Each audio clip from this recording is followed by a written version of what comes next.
কবি গানের জন্য ঢোল কিনল। তখন মধুদা রেগে গিয়ে বলল, তোর ঢোল আমি ফাটিয়ে দেবো, কবি গান গায়ে পার্টি সংগঠন করবি না, কবি গান গেয়ে বেড়াবি, এসব মধুদা বলতেন। কিন্তু ওর নেশা ছিল কবি গান গাওয়া, ওর নেশা ছিল, মাদল কিনেছিল, আদিবাসীদের মধ্যে মাদল বাজিয়ে তাদের সঙ্গে সঙ্গ দেওয়া, অর্থাৎ মানুষের সঙ্গে, নিচের দিকের মানুষের সঙ্গে নিবিড়ভাবে মেলামেশা করার যে যোগ্যতা, যে দক্ষতা, তার রাজনৈতিক জীবনে এটা বারে বারে প্রকাশ পেয়েছে এবং দেখা গেছে তার জনপ্রিয়তাও সেই অর্থে ভীষণভাবে লাভ করেছিল।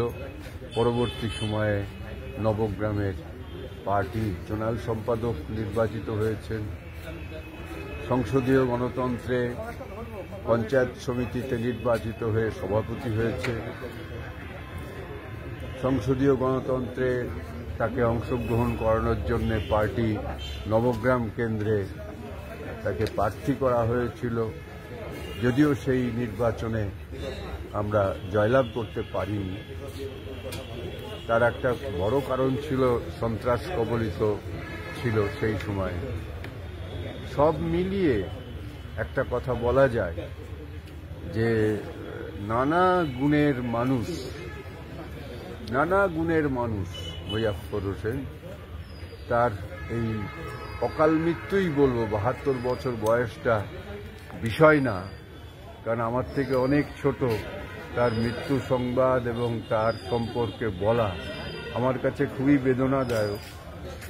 তবু বলছি যে এটা খুব অকাল মৃত্যু, যা আমাদের জেলা পার্টি, আমাদের জেলার বামপন্থী আন্দোলন, আমাদের জেলার গণ আন্দোলনে ভীষণভাবে ক্ষতি হল এবং এই ক্ষতি পূরণ করার মতন কর্মী, নেতা এই সময়কালে কম পাওয়া যায়।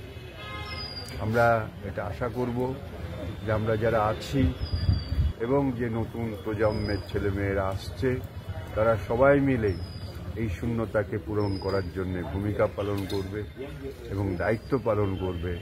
আমি নবগ্রামে এই কমরেড মোজাফফর হোসেনের স্মৃতির প্রতি শ্রদ্ধা জ্ঞাপন করি, একই সঙ্গে তার সন্তপ্ত পরিবারের প্রতি সমবেদনা জ্ঞাপন করি। তুষার দে।